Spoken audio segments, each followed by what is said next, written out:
These medications won't help you feel better. In fact, they'll make you feel worse. Médicaments ça pas faire santé vinn plus bon. Au contraire, il y a quand même des effets négatifs sur santé. Please think long term about your health and buy medications that are authorized by the Ministry of Public Health and Population. N'a prié nous pour nous penser long terme sur des questions sur santé nous. Et puis we are going to broadcast this public service announcement across the country. nous allons publier et annoncement ça dans en pile radio station paysan. From Jeremy to Port-au-Paix and over to Île de la Gonâve. Jérémy, Port-de-Paix et sur toute l'île de la Gonâve. And thanks to our partners in Digicel, 1 million Haitians will receive text messages reminding them to stay away from counterfeit medications. Et merci un peu à l'autre partenaire encore, c'est Digicel qui peut envoyer texte SMS pour 1 million de monde pour faire nous rester loin acheter médicaments faux dans la rue. Our steadfast commitment to support the government of Haiti's efforts Engagement ferme nous pour nous supporter effort gouvernement haïtien. Led to this collaboration with the Ministry of Health. T'es arrivé faire nous collaborer ensemble avec le ministère de la Santé publique, as well as the Ministry of Justice, other ministries, and our partners in the private sector, AmCham. Et puis tout ministère de Justice et puis l'autre partenaire qui est dans le secteur privé, spécialement AmCham. I am sure that the radio campaign will raise awareness about dangerous counterfeit medications over the next month. Moi sûr que campagne radio ça nous va mener, il va augmenter sensibilisation monde sur question médicaments faux dans la rue.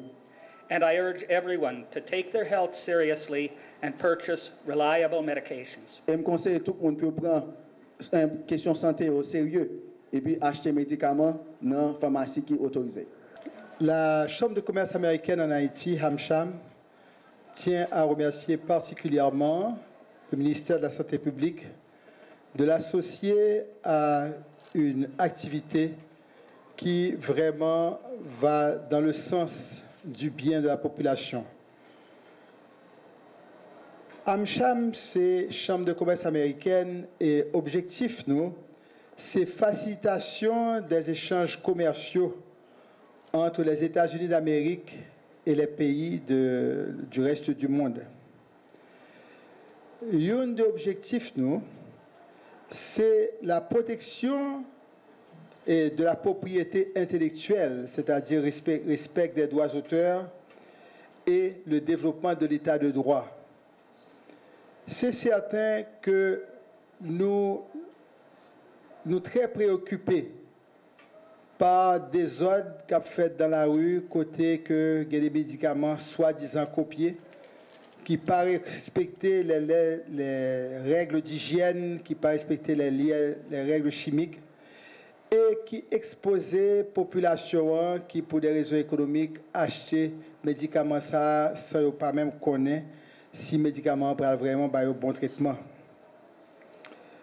Aujourd'hui, nous sommes très contents de voir préoccupation du ministère de la Santé publique, car pour un gouvernement, la santé, c'est une des premières bagailles pour nous préoccuper. Si nous avons un pays côté population pas en bon état de santé, nous n'avons pas un pays. Donc, activité qui peut être faite pendant le mois de août-septembre, ça qui a passé là, c'est une activité pour sensibiliser la population sur l'importance d'attacher à la santé des adultes, mais en particulier à la santé des enfants. Car si nous avons une jeunesse qui n'est pas levée de la santé, le pays nous pas gagner un bel avenir.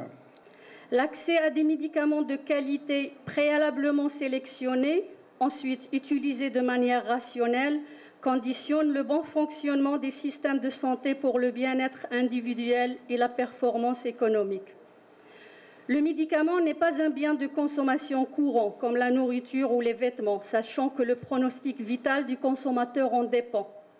Pour cette raison, l'OMS recommande des exigences strictes en termes de qualité, d'innocuité et de sécurité pour lesquelles la réglementation pharmaceutique et l'Autorité nationale de régulation pharmaceutique doivent se porter garantes. Ces exigences ou précautions, si vous voulez, doivent s'appliquer à l'intégralité du circuit du médicament: production, approvisionnement, stockage, distribution et dispensation. Il demande une surveillance rapprochée que seuls des professionnels qualifiés peuvent réaliser. Pourtant, la vente illicite des médicaments prospère dans le monde. Et je vous rassure, elle n'est pas spécifique à la République haïtienne. Elle touche les pays développés et en voie de développement.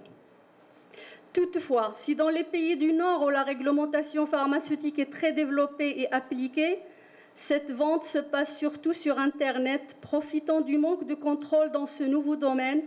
Il concerne surtout les médicaments non remboursés et ou des médicaments soumis à une législation très renforcée comme les stupéfiants. Dans les pays en développement, la situation est bien plus catastrophique. Les médicaments de toute classe pharmacologique sont disponibles sur les étalages des marchés. Le marché informel du médicament est un commerce plus lucratif que celui de la drogue. L'ampleur réelle du problème n'est pas très cernée, mais l'OMS estime que ce marché génère plus de 500 milliards de dollars de bénéfices annuellement et évalue à plus de 50% la part du marché pharmaceutique parallèle dans le marché national dans les pays à revenus faibles ou intermédiaires. Le marché parallèle est en train de s'installer dans une certaine banalisation, allant vers la substitution progressive du formel par l'informel.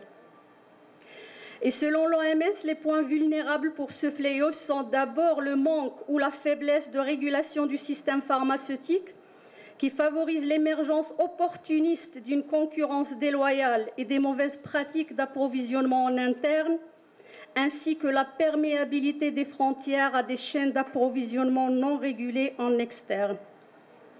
La conséquence en est des produits de qualité inférieure et des vendeurs qui ont leur propre logique commerciale.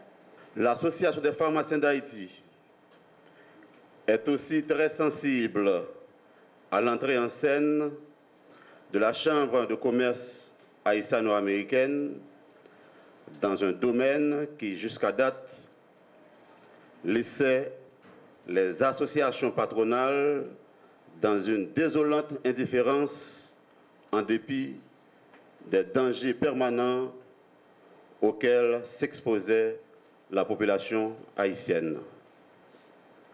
Apparemment surprenante, pourtant incontestablement utile, voire même salutaire, l'arrivée simultanée de ces deux acteurs apporte une réponse aux alertes incessantes lancées par les pharmaciens depuis 2 ans. Suffira-t-elle à impulser cette volonté ferme et durable que l'on attend des pouvoirs publics pour enfin introduire un minimum d'ordre dans le secteur pharmaceutique? Contrairement à une idée très répandue et délibérément entretenue, les problèmes de la pharmacie, y compris la prolifération de la contrefaçon, peuvent être résolus plus facilement qu'on ne le fait croire. La complexité qui leur est souvent subtilement prêtée n'a souvent d'autre but que d'en dissuader et d'en reculer l'issue. L'espoir qui pourrait naître d'une campagne de sensibilisation offerte par l'ambassade américaine et les effets stimulants qui en découleraient appelle une réserve de la part de l'Association des pharmaciens d'Haïti, qui est de cibler l'aspect unique de la contrefaçon, comporte le risque d'occulter, ne serait-ce que momentanément, les autres facteurs tout aussi pervers qui enveloppent la problématique pharmaceutique haïtienne. Il faut que tout le monde comprenne ça très clairement. Nous commençons aujourd'hui par campagne d'éducation, de sensibilisation, pour que chaque citoyen haïtien comprenne que acheter médicaments contrefaits, acheter faux médicaments, acheter médicaments dans la rue ou bien dans tap-tap ou bien dans bus, qui pas conservé dans les règles que le médicament a fait pour conserver, c'est un coup son opération suicide qu'on fait. Parce que le ça, santé qui c'est plus gros bien là, ou attaquer directement et encore plus que sous traité à maladie qu'on te gagne. Donc, meilleure attitude là, c'est d'aller dans le centre de santé pour être capable de joindre médicaments. Mais nous pas égarés non plus. Nous connaissons que les gens qui vendent dans l'heure, mais encore une fois, représentant au PSOMS, très clair, c'est un marché économique, particulièrement l'informel. Il dit que les rapportait plus que la drogue, 500 milliards de dollars par an. Donc, nous pensons que faut que nous tous ensemble, nous ayons assez de courage pour nous dire non. Au nom de l'argent, nous ne sommes pas capables de détruire la santé mondiale. Donc, nous ne sommes pas capables d'admirer le marché informel qui existait, sous prétexte que les rapporter les grands comme les petits, et pour nous faire semblant que nous ne sommes pas. Donc, encore une fois, nous avons fait campagne là pour tout le monde comprendre, mais on ne va pas s'arrêter à la campagne. La campagne est le début, son début de chaîne, pour nous sûr que nous comprenions l'autre dans la mesure que nous avons gagné pour nous adopter. Et ce n'est pas seulement des mesures, je dois dire, qui des mesures, je dois dire, coercitives. C'est par exemple des mesures de restriction. Nous sommes conscients que faut nous agir également sous offre là. Parce que faut que les médicaments qui sont bons en tout, nous sommes capables de joindre à un prix raisonnable, tout côté qui est nécessaire. Donc, parallèlement, il y a d'autres stratégies que nous pourrons mettre en place qui permettent que, au niveau, par exemple, de pharmacie communautaire, nous sommes capables de réduire les coûts des bons médicaments, mais qui a bien des côtés qui sont certifiés par le ministère de la Santé publique, côté qui sont capables de l'acheter à un coût raisonnable. Parce que un critère, haïtien a toujours dit, généralement, par contre, pour qui ça n'a pas changé culture, nous, parce que un critère, nous toujours dit, ça bon marché pas bon. Ben, pour qui ça qu'on y a, pour faire santé, nous plutôt à l'acheter un bagage sous prétexte dans la rue qui bon marché, et même, m'a dit nous préemptoirement, ça n'a pas acheté dans la rue, pas bon. Donc, faut que nous peut-être pas tolérer moun k'ap vendre, c'est vrai, la chercher la ville, n'a comment pour nous convertir moun sa yo, mais moun qui a l'acheter là, qui c'est un citoyen, tant que nous-mêmes, tant que même qu'à l'acheter sous prétexte que pas acheter boîte, elle va acheter 2 graines, li pas bon pour lui, parce que 2 graines n'a pas fait rien pour lui, son bagage palliatif lié, joindre si ça l'acheter, c'est pas 52 graines non vrai. Donc c'est tout un démarche que nous avons fait pour nous éduquer la population, sensibiliser, pour commencer par pas l'acheter graines dans côté qui pas fait pour vendre graines. Graines, ils vendent ça dans la pharmacie et ils vendent ça dans la pharmacie qui est reconnue. Donc, deuxième bagage ministère va le faire pour accompagner la sensibilisation, c'est assurer que nous mettons des gros enseignes devant la pharmacie reconnue pour les gens qui ne sont pas capables de. Et puis, ça veut dire que pharmacie reconnue et non pas cette petite feuille de papier, il faut que nous entrions dans la pharmacie pour l'ouer s'il est reconnu. Ben, c'est ça, c'est un bagage. Comment dire nous? C'est une démarche que nous avons fait. Nous prenons le temps qu'il faut avant de nous passer à des solutions qui sont capables plus sévères, mais nous avons passé d'abord au travers d'une campagne pour sensibiliser les gens, qui après continue pendant toute démarche là et progressivement. À chaque étape, nous avons toujours informé la population, mais qui deuxième étape nous prend. Donc la première étape, je dis, c'est l'INAPLACé, c'est éducation, sensibilisation, pendant que nous mettons des bases pour nous capables de monter escalier. Par contre, monter escalier, ou bien si c'est descendre, mais pour nous capables de faire des étapes marche par marche.